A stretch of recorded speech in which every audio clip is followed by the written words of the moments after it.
I'm Sudeep and welcome to the first episode of You Have My Word. Are you ready to start uncomplicating spoken word poetry? Alright, let's go! In today's episode, we take a look at how to write a spoken word poem.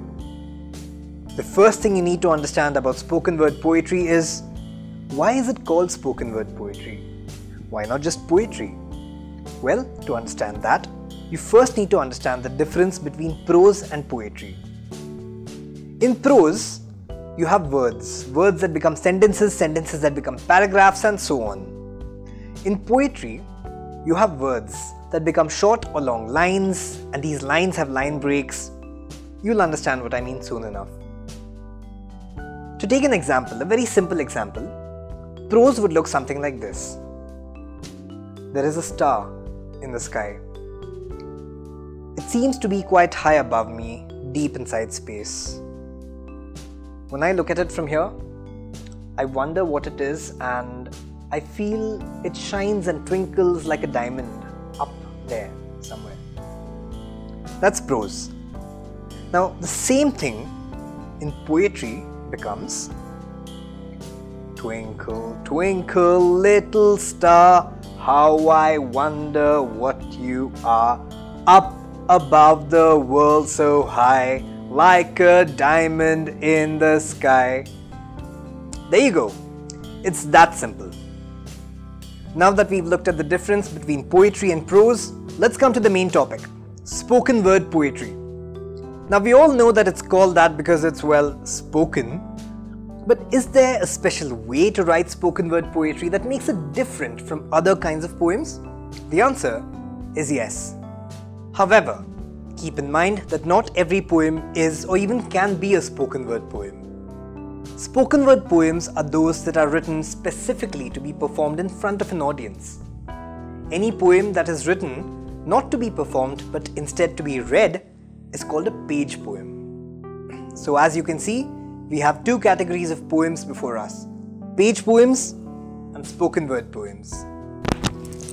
But Sudeep, both kinds of poems need to be written first, right?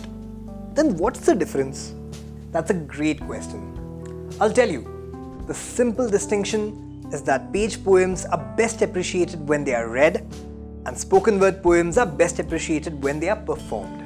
So, the important thing to remember is when you're writing a spoken word poem, eventually you're going to have to perform it. You have to think about your audience while writing a spoken word poem. They are going to be watching you perform, and they're going to be reacting to your expressions, your voice, the speed at which you perform, and many other things. But remember, you're writing to perform, not to recite. If you recite, this is what it might end up sounding like. Twinkle, twinkle, little star, how I wonder what you are, up above the world so high, like a diamond in the sky. But no, that's so boring. Spoken word poetry needs to be written keeping in mind you're going to perform it. Let's do something fun. Let's take Twinkle Twinkle Little Star and reimagine what it might be like if it were written as a spoken word poem. Let's go. Last night, I looked up and I saw you. A point of light so bright, yet so far away. Visible only by night, never by day. And I wondered, what are you? And I am down here, on a world with oceans wet and continents dry, but you are up there, flawless diamond in a cloudless sky.